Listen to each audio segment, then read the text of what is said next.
বনী ইসরাইলের একটা ঘটনা আমি আপনাদেরকে শোনায় দেই।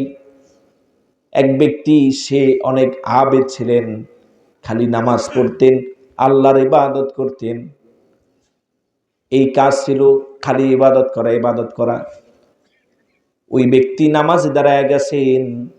নামাজে দাঁড়ানোর পরে ওই ব্যক্তির মা এসে ডাক দিয়েছেন সন্তানকে। সন্তান চিন্তা করলো, একদিক দিয়ে আমি নামাজ পড়তেছি, আরেক দিক দিয়ে আমার মা ডাকতেছে, আমি কার ডাকে সাড়া দেই? এই চিন্তা করে সে নামাজকে প্রাধান্য দিয়েছে, মার ডাকে সাড়া দেয় নাই। এরপরে তার মা আবারও পুনরায় ডাক দিয়েছে। ওই সন্তান আলেম না হওয়ার কারণে, আবেদ হওয়ার কারণে, মাসআলা না জানার কারণে সে তার মায়ের ডাককে সাড়া না দিয়ে নামাজ পড়তেছিলেন। এক পর্যায়ে মা তার বিরুদ্ধে আল্লাহর কাছে বদদোয়া করলো, আল্লাহর কাছে বলল, মালিক, আমার এই সন্তান আমার ডাকে সাড়া দিচ্ছে না, তুমি তাকে লাঞ্ছিত অপদস্থ করো। ও মুসলমান, এই কথা যখন মা বলল, বলার সাথে সাথে আসমানের মালিক ওই দোয়াকে কবুল করে নিয়েছেন। কিছুক্ষণ পরে একটা মহিলা, ওই মহিলার গর্ভ ধারণ হয়েছে, বাচ্চা হয়েছে, ছোট্ট বাচ্চা। এলাকার মানুষ বলে, এ মহিলা, তোমার কোলে যে বাচ্চা, এই বাচ্চার বাবাকে। ওই মহিলা বলেন, ওই যে ওই ঘরের মধ্যে যে ইবাদত করে সে এই সন্তানের বাবা। এলাকার মানুষ অনেক রাগ হয়ে গেলেন, কিরে, এত বড় আবেদ, আল্লাহর ইবাদত গুজার বান্দা, সে নাকি এই ইবাদত করে আবার এই ঘরের মধ্যে জিনা ব্যভিচার করে, এখন তার ঘর রাখা যাবে না। এলাকার মানুষ সবাই তার ঘর হামলা করে ভেঙে চুরে চুরমার করে দিল। ভিতর থেকে আল্লাহর বান্দা বের হয়ে বললেন, ও ভাই, আপনারা কেন আমার ঘরকে ভাঙচুর করছেন? এই কথা বলার পরে এলাকার মানুষ বলল, তুমি তো একজন নাফরমান বান্দা, উপর দিয়ে বুজুর্গ সাহায্য ইবাদত করো, কিন্তু এই যে মহিলা বলতেছে, মহিলার কোলে যে সন্তান, এই সন্তান নাকি তোমার সন্তান। ওই আল্লাহর আবেদ বলে, ভাই ঠিক আছে, যদি তোমরা প্রমাণ দিতে পারো তাহলে আমি বিশ্বাস করব। ওই এলাকার মানুষ মহিলাকে বললেন যে, তোমার এই গর্ভের সন্তানের বাবা কি? এই কথা বলার সাথে সাথে মহিলা দেখায় দিল, এই যে আল্লাহর বান্দা, সে হচ্ছে আমার এই সন্তানের বাবা। এই কথা বলার পরে ওই আবেদ বান্দা বললেন, এ এলাকার মানুষ, এলাকার মাতবর সর্দাররা, তোমরা ওই মহিলার কথা বিশ্বাস করো না, আমি এই কাজ করি নাই, আমি এই কাজ করতে পারি না। এলাকার মানুষ বললেন, তাহলে তোমার কাছে কি প্রমাণ আছে?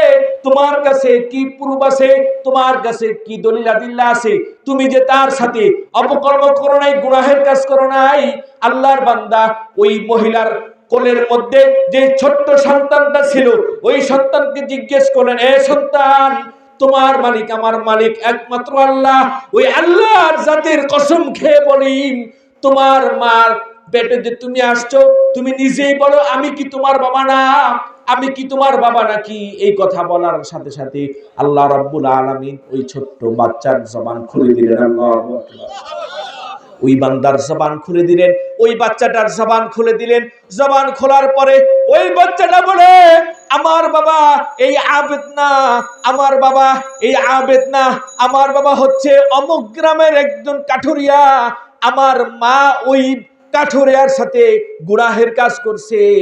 সুতরাং তোমরা এই আল্লাহ তাআলার আবেদ কি তোমরা এরকম দোষী মনে করো না? ও মুসলমান, তাহলে বোঝা গেল, যদি কোন ব্যক্তি আবেদ হয়, আবেদ হওয়ার পরে যদি পিতামাতার কথা অমান্য করে, তাহলে সামান্য সময়ের জন্য হয়তোবা পিতামাতার কলিজার মধ্যে আঘাত আনার কারণে, আঘাত দেওয়ার কারণে আল্লাহ রাব্বুল আলামিন হয়তোবা তাকে তুচ্ছ-তাচ্ছিল্য করতে পারেন, অপমান করতে পারেন। কথা বলেন ঠিক কিনা? এই জন্য পিতামাতার সাথে সদ্ব্যবহার করতে হবে, পিতামাতার কথা শুনতে হবে। মুসলমান, একেবারে জ্বলন্ত প্রমাণ, কুমিল্লার চান্দিনার একজন লোক, সে আমার এক হুজুরের কাছে ঘটনা বলছেন। হুজুরে বক্তা মানুষ, গেছেন কুমিল্লা চান্দিনাতে। যাওয়ার পরে একজন ডাক্তার সাহেব বলেন, হুজুর, এলাকার মধ্যে এমন একটা ঘটনা ঘটেছে। কি ঘটনা? কয়, এলাকার একটা সন্তান তার পিতামাতার সাথে নাফরমানি করছে। হুজুর বললেন, তাহলে কি নাফরমানি করছে আমাকে খুলে বলো। এই কথা বলার পরে ডাক্তার বলতেছেন, হুজুর, একটা যুবক, তার বাবা মা, ওই বাবা মার একটাই সন্তান, সন্তানটা এসএসসি পরীক্ষা দেওয়ার পরে মাকে বলতেছে, বাবাকে বলতেছে, বাবা মা আপনি আমাকে ইতালিতে পাঠান, আমি সেখানে গিয়ে কামাই করব, উপার্জন করব। আমি উপার্জন করার পরে আপনাদের জন্য কিছু টাকা ব্যবস্থা করব, আমাদের সচ্ছলতা হবে, আমরা একটু খেয়ে পরে ভালো থাকতে পারবো। এই চিন্তা করার পরে বাবা মাকে যখন এই কথা বললেন, বাবা মা বললেন আচ্ছা ঠিক আছে, তাহলে টাকা কিভাবে পাবো? যুবক বলল মাকে, মা তোমার অর্থাৎ আমার মামা বাড়ি, আমার নানা বাড়ির যে সম্পদ, ওই সম্পদ বিক্রি করে দাও, এরপরে আমি ইটালিতে যাই, অনেক টাকার প্রয়োজন। এই কথা বলার পরে মা বললেন আচ্ছা ঠিক আছে। মা তার বাবার বাড়ির সব সম্পদ গুলা বিক্রি করে এনে ওই সন্তানকে ইটালিতে পাঠিয়ে দিলেন। ইটালিতে যাওয়ার পরে সন্তান কাজে লিপ্ত হলো, কাজে জয়েন হলো। কিছুদিন যাওয়ার পরে সন্তান বাড়িতে আর ফোন দেয় না, কথা বলে না।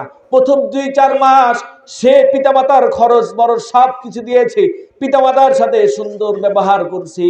কিন্তু কিছুদিন পরে ওই সন্তান আর পিতামাতার সাথে কোনো যোগাযোগ নাই, পিতামাতার সাথে একেবারে যোগাযোগহীন হয়ে গেছে।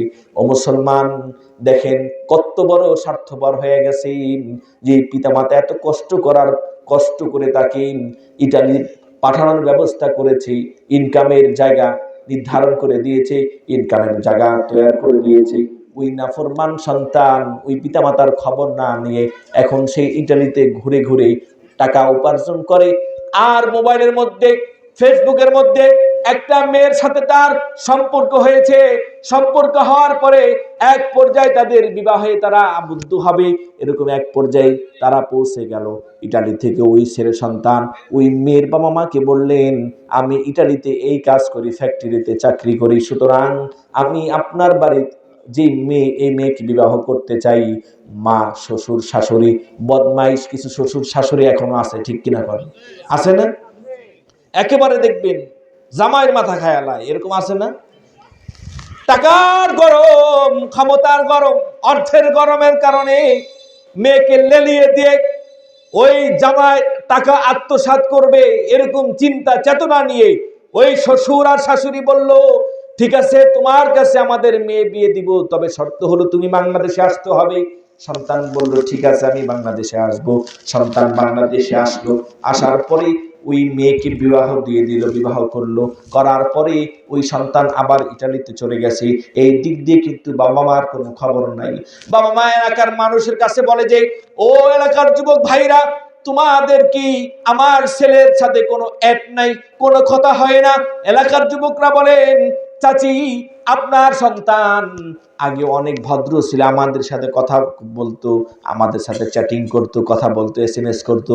এখন সে আর কথা বলে না, এখন সে আর SMS করে না, আমাদের সাথে কোনো কথা নাই, আমাদের সাথে কোনো যোগাযোগ নাই। এই কথা পিতার মাতা শোনার পরে আরো ভেঙে পড়লেন। আহারে আমার সন্তানটার কি হলো, আমার সন্তানটা এত বড় নাফরমান হতে পারে না, এরকম চিন্তা করে আর কান্নাকাটি করে। ও মুসলমান, ওই দিক দিয়ে সন্তান বিয়ে করে আবার চলে গেছে ইটালিতে। কিছুদিন পরে দেখেন ওই যে মেয়ে, ওই মেয়ের ছোট বোনের বিয়েতে তার ওই ছেলে আবার সে ইটালি থেকে আসবে, এই কথাটা মা জানতে পারলো। মা জানার পরে দৌড়ে গেলেন ওই এলাকার গণ্যমান্য ব্যক্তিদের কাছে, যে বললেন আমার সন্তান নাকি আসবে, অমুকের মেয়ে নাকি বিয়ে করছে। এলাকার মানুষ বললে হ্যাঁ, তাহলে কি তুমি কি জানো না? মা বলল না না, আমি জানি না আমার সন্তানকে বিয়ে করছে, তবে আমার কোনো আফসোস নাই, আমি আমার এই চোখ দিয়ে শুধু আমার সন্তানকে দেখবো। আল্লাহু আকবার বলেন। আমার কোনো চাওয়া পাওয়া নাই, অর্থ উপার্জন কিছুই দরকার নাই, শুধু আমি আমার সন্তানকে আমার চোখ দিয়ে দেখব। অনেক দিন হয়ে গেছে আমার সন্তানকে আমি দেখি না, অনেক দিন হয়ে গেছে আমার সন্তানের সাথে আমি কথা বলি না, আমার একটু সুযোগ করে দিন, আমি আমার সন্তানের সাথে কথা বলবো। ও মুসলমান, এই নাফরমান সন্তান যখন দুনিয়া এই আপনার বাংলাদেশে আসছে, আসার পরে ওই বিয়ে নিজের শালিকার বিয়ে খাওয়ার জন্য আসলো। আসার পরে ওই মা ওই সন্তানকে ডাক দিলেন, বাবা দুনিয়াতে তোমার সবকিছু আঞ্জাম দিয়ে আমরা কি কোনো ভুল করে ফেলেছি?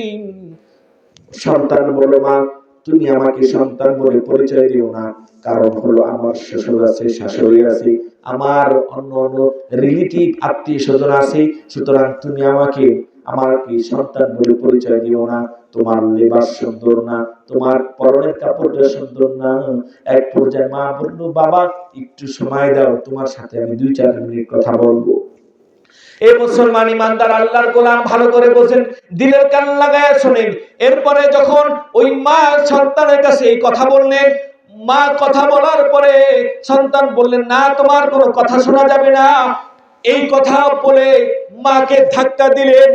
মা ধাক্কা খেয়ে গাছের সাথে বাড়ি খেয়ে মার মাথাটা ফেটে গেল, রক্তে জর্জরিত হয়ে গেল। মা তারপর বদদুয়া দেয় না, মার পরিচাটা ফেটে যায়, আল্লাহর কাছে বলে, মারি আমার সন্তানকে তুমি কোনো বালা মুসিবত দিও না, আমার সন্তান অপরাধ করছে, আজকে বোঝে না, হয়তো অন্য একদিন বুঝবে, তখন আল্লাহ তুমি কোনো প্রকার তাকে বালা মুসিবত দিও না। মা সবসময় এমন এক দোয়া করেন, এরকম দোয়া করেন। হঠাৎ একদিন মা ঘুমায় গেছে, ঘুমানোর পরে মা স্বপ্নে দেখতেছেন তার যে সন্তান ছিল, এই সন্তান অ্যাক্সিডেন্ট করছে। মা ঘুম থেকে লাফ দিয়ে উঠে গেছে, লাফ দিয়ে উঠে যাওয়ার পরে চিন্তায় পড়ে গেল, আহারে আমার সন্তানের কি হলো। ও মুসলমান ইমানদার, এই চিন্তা করে মা দৌড়ে চলে গেলেন ওই এলাকার ডাক্তারের কাছে।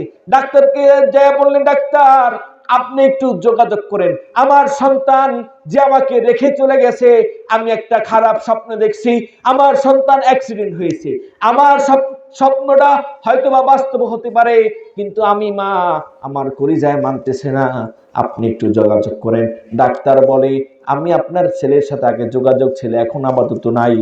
ডাক্তার বলল, আচ্ছা ঠিক আছে, আপনি বাড়ি যান, আমি দেখতেছি কোনোভাবে যোগাযোগ করা যায় কিনা, আমি যোগাযোগ করতে পারলে আপনাকে জানাবো। ডাক্তার 2-4 দিন 5 দিন পরে যোগাযোগ করলেন ওই সন্তানের সাথে, তবে সন্তানের সাথে যোগাযোগ করতে পারে নাই। সন্তানের সাথে যারা কাজ করত, সন্তানের সাথে যারা কলিগ ছিল, একসাথে চাকরি করত, তাদের সাথে কথা হয়েছে। ডাক্তার তাদের কাছে যখন কথা হলো, ডাক্তার যখন ওই সন্তানের কথা জিজ্ঞেস করলো, ওই বন্ধু বান্ধব তারা বলল, আপনি এই আমার ভাই অর্থাৎ এই সন্তানের মা বাবার কাছে সংবাদ পৌঁছে দিন, আমরা যে ফ্যাক্টরিতে কাজ করতাম, ওই ফ্যাক্টরিতে যখন আমরা কাজ করতাম, আমরা হাত দিয়ে যখন কাজ করি, আমাদের এই বন্ধু, আপনি যার খোঁজ নিতেছেন, এই বন্ধুটা সে এই কাজ করতে গিয়ে তার একটা হাত ওই মেশিনের মধ্যে ঢুকে গিয়েছে। মেশিনের ভিতরে ঢোকার পরে ওই দেহ শুদ্ধ ঘুরতেছে, ঘুরতে ঘুরতে তার এই হাতটা বডি থেকে আলাদা হয়ে গেছে। এই কথা যখন ডাক্তার জানলো, ডাক্তার জানার পরে ওই সন্তানের মাকে খবর দিলেন, দিয়ে ডাক দিয়ে বললেন, তুমি তোমার সন্তানের ব্যাপারে যে স্বপ্ন দেখছো, হয়তোবা তোমার মনে কষ্ট দেওয়ার কারণে আল্লাহ রাব্বুল আলামিন তাকে এত বড় শাস্তি দিয়েছেন। তোমার সন্তানের এরকম হাতটা হয়ে গেছে, কেটে গেছে, মেশিনের মধ্যে চলে গিয়েছে। মা তখন ঝরঝর করে চোখ দিয়ে পানি ছেড়ে দিলেন, আর আফসোস করে বললেন, আহারে আল্লাহ গো, আমি তো আমার সন্তানকে কখনো বদদুয়া দেই নাই, আমি আমার সন্তানকে সর্বদাই দোয়া দিয়েছি, আমি তো তোমার কাছে দোয়া করছি, মালিক আমার সন্তান যত অপরাধ করুক না কেন, আমার সন্তানকে সমস্ত বালা মুসিবত থেকে তুমি হেফাজত করবা, আমি তো তোমার কাছে এই দোয়া করছিলাম। ও মালিক, তুমি আমার সন্তানকে কি করলা? ও মুসলমান ইমানদার, তাহলে এই ঘটনা দ্বারা বোঝা গেল, আমি আপনি যদি পিতামাতার অবাধ্য হয়ে যাই, পিতামাতাকে যদি কষ্ট দেই, তাহলে হয়তো বা আপনার আমার এরকম মুসিবত আসতে পারে। কথা বলেন ঠিক কিনা? মুসলমান, এই জন্য পিতামাতার খেদমত করতে হবে। কে কে পারবেন 2 হাত তুলে আল্লাহ তাআলাকে দেখায়া দেন। আল্লাহ তাআলা আমাদের সকলকে কবুল করুন, সকলে বলে আমিন।